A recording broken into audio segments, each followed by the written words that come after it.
Welcome back to the channel. Don't forget to like, share, and subscribe my channel.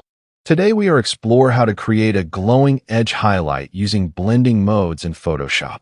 I bring my subject into Photoshop and duplicate the layer. Silence here helps precision. I apply a soft brush mask around the edges, then change the blending mode to screen. Watch the glow breathe into the edges. I gently stretch the word glow because glow is emotion, not brightness. I add a faint color tint that matches the mood of the image.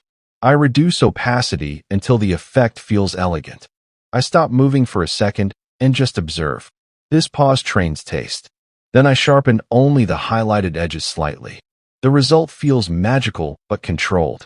This is how professionals guide it.